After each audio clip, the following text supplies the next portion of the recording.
had discovered that learning something, no matter how complex, wasn't hard when I had a reason to want to know it. These are words from Homer Hickam's best-selling memoir, Rocket Boys. Homer is many things to people all over the world. To some, he's an author. To others, he's a retired NASA engineer and space advocate. To those at the U.S. Space and Rocket Center, Homer is something more.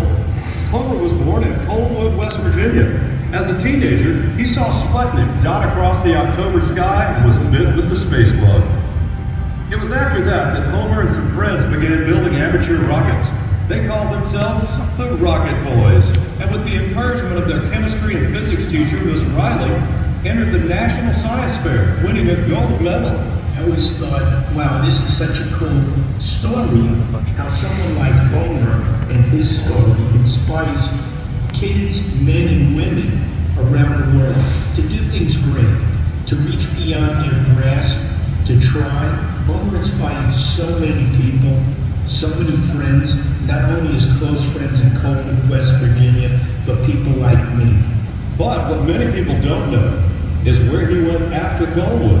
He received a degree in industrial engineering from Virginia Tech, then served 6 years in the U.S. Army, being honorably discharged in 1970 as a captain.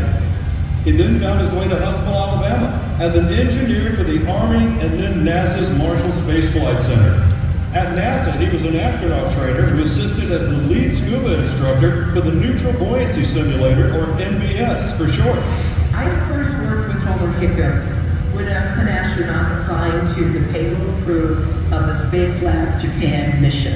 I found him to be surprising, caring, and crazy talented.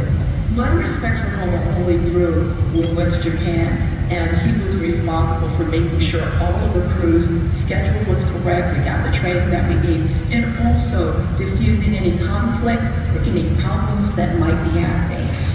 It was his work with the NBS that brought Homer into the orbit of the U.S. Space and Rocket Center.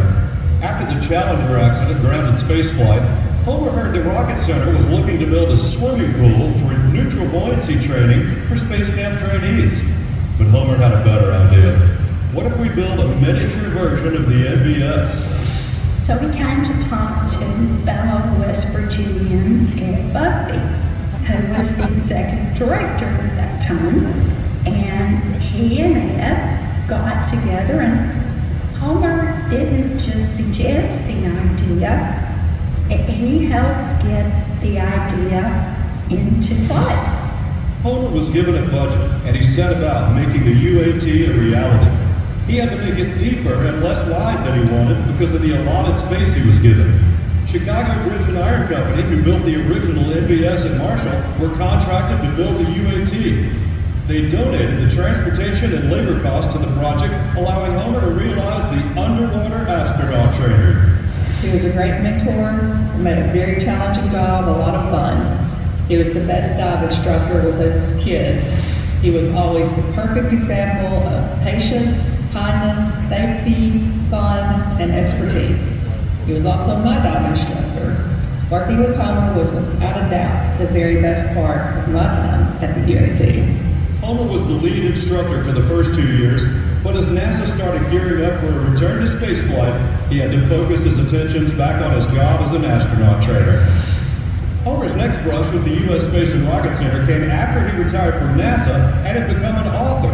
He also became a member of the Rocket Center's governing board, the Alabama Space Science Exhibit Commission. And he frequently speaks to teachers that come to Space Academy for Educators. In the story, he himself was motivated by Miss Riley, and he always brings it back around to that. And he turns to the teachers and he's like, "You could be somebody's Miss Riley." For someone who is so busy and so independent, he's always found time to make this place a priority. We have miles to go, Homer Hickam, and I want to be there with you. I want to help you any way I can. You deserve this award for everything you've done for all the kids you've inspired. Homer, I'm your forever colleague, friend, and fan. Congratulations.